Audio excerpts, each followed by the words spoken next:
Hey everybody, Tommy Sierra here, and as some of you already know from my prior video on how to find an adventure, I used to lead and organize very well attended, very highly rated meetups, outdoor meetups, and we would hit the rivers and lakes just like we would hit other stuff too for hikes and camping and stuff like that. So if you've already seen my other video on how to find an adventure, it is very similar, but there are some notable differences and things to look out for when you're finding a lake or river. So I'm going to touch on those. So if you're looking for a peaceful, quiet river or lake to go paddling in, here's my secret and easy method. Now this video isn't really designed for people that are looking for an adrenaline rush. If you're looking for rapids and whitewater and that sort of thing, that's not really my thing. I like to do it every once in a while, but it's not really what I do most often. So this video is more for finding peaceful, quiet lakes and rivers. It may have rapids, it may not, but anyway, here's my method. I'm going to show you, and just as soon as I get done, I'm going to pack up Beasley and Rodney, and we're going to go hit the water. It may be in part 2, depending on how long that part runs. So let's take a look here. Today we're going to take a look at some online maps. It makes it very easy. So I'm going to go ahead and pull up an online map, Google Maps for example, and let's take a look at what I normally see when I pull up a map, and what you probably would see too. Make sure it is in the road map view. It doesn't always let you select the terrain from anything else, but we're going to start with the terrain overlay. That way we can find the rugged topography that makes paddling so scenic sometimes. And the next thing that we want to do is look for those blue blotches. Those would be bodies of water. So here's one here that stands out. Now this particular lake, I do know from prior experiences, is not a pleasurable place to go paddling in. The reason is because it is too developed. There are just too many damn people at this lake. And how do you find out if there's too many people? Well, simple. You pop it over into satellite view and you can zoom in and see that every square inch of this shoreline has a lake house on it.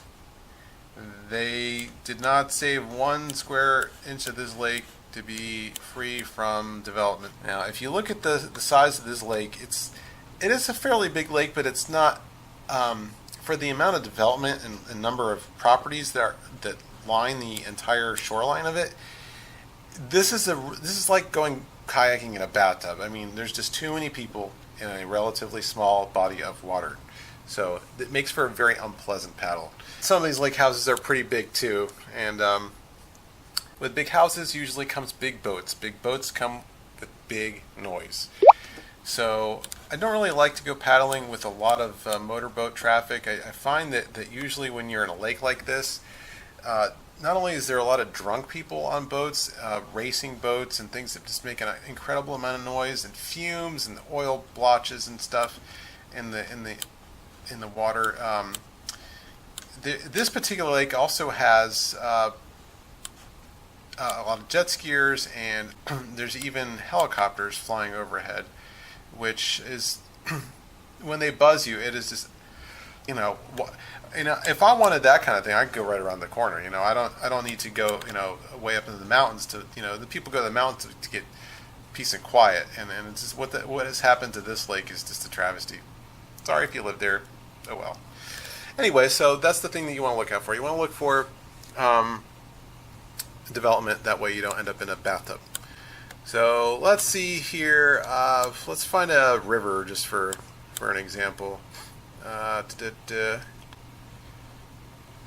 go back over to terrain view, and so I know the Chattahoochee River is right here. And let's go over to terrain to see where our topography is.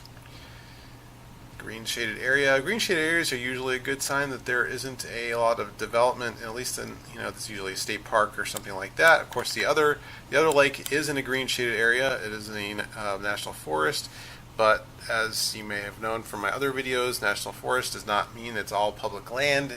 There is lots of private property in a national forest, so it is an indicator there may be less or no development, but not a guarantee, certainly. So right here is an interesting place. The This is the northern section of the Chattahoochee River, and there is a lot of road access here, which is important. There's a lot of beautiful terrain, and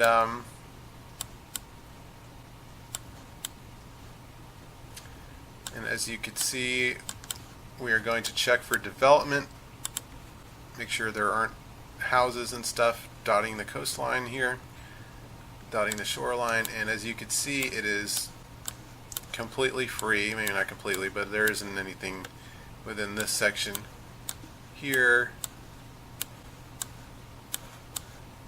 along the shoreline. So now if you want to find some access, just follow the roads, and you can see that the roads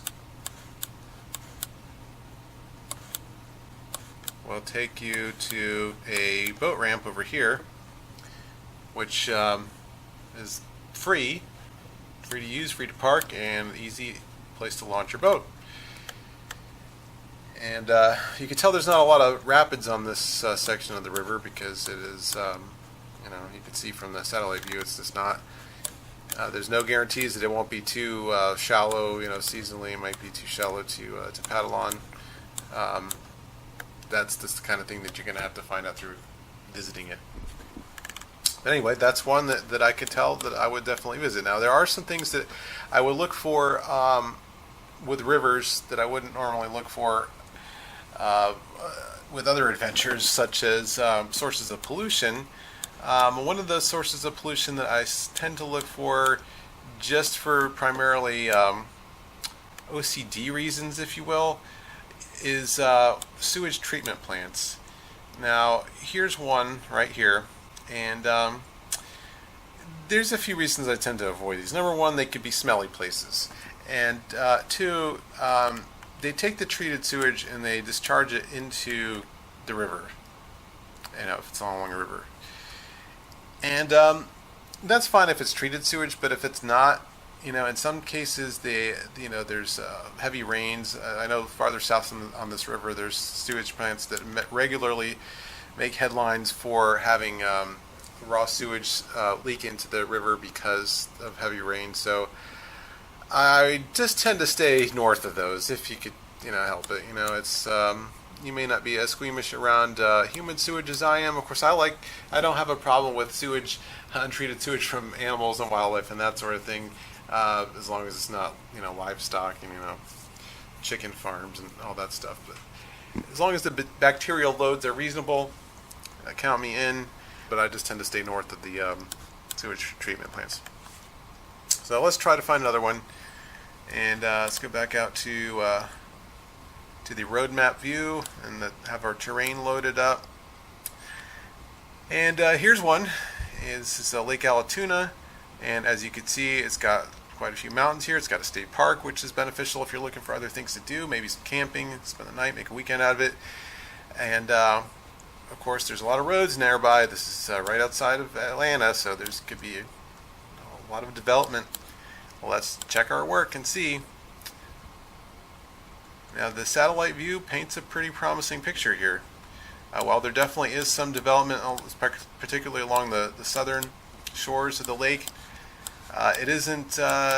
There's certainly a lot of sections of this lake that are undeveloped, at least for now. And of course, it being so close to a big city, there may be a lot of people visiting the lake. However, at least in terms of traffic from lake houses and things like that, it's not quite as bad as the last lake. So it's a good one to visit. Not totally peaceful and quiet like I normally look for, so I would keep looking if you're looking for peace and quiet. And by the way, let's go back to that real quick, just to show you if you're looking for sewage treatment plants. After I just finished talking about that, here's how I wastewater treatment plant. And here we go. So this plots them right on the map for you. So here's one, here's one.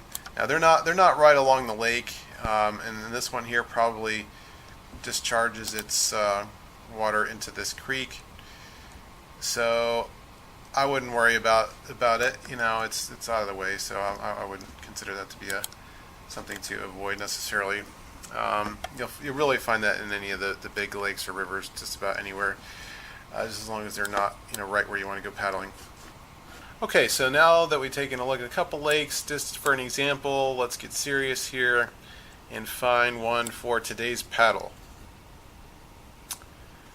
And let's see if we can find, here's one that's in a green shaded area. Of course, that's not a guarantee there's no development, but a good indicator that it may be. Lots of steep canyons and stuff here. Tallulah Gorge State Park. It's a beautiful park with camping and stuff. If you want to make a weekend out of it. And by the way, here's another thing to look for: dams. Dams could ruin your day if you're wanting to, if you launch right here, for example, and you want to paddle this way. So you want to look out for those also. Now, access, there is some access. It's not the most accessible lake, but there is some. This lake, by the way, is called, depending on where you are, either Tougaloo Lake or Lake Tougaloo, or the Chattooga River. And depending on which side, if you're on the South Carolina side or the Georgia side. But no matter what you want to call it, Lake Tougaloo, Lake Tougaloo, it's a beautiful lake. Now let's double check for development and make sure that it isn't dotted with lake houses and other sources of annoyments. Is that a word? I don't think so. It is now. So yeah, as you can see, it's completely free of development. Totally. None. There's zero. No lake houses, no concession stands, no camp stores, no chicken farms, none of that stuff. It's totally undeveloped. Lots of mileage there. If you paddle up the Chattooga River, you will eventually hit rapids, which a lot of people go rafting on and kayaking on. Of course, today we're just going to be flat water paddling, just for a little R&R, relaxation. So now that we've found our access, this is going to be today's paddle. Thank you for watching part 1. You are going to love part 2. If you're ready to see how we did here with just a few minutes of online mapineering, here's a link to it right here. And if this isn't clickable for you, try the link down in the description. If there is no description, try TommySierra.com.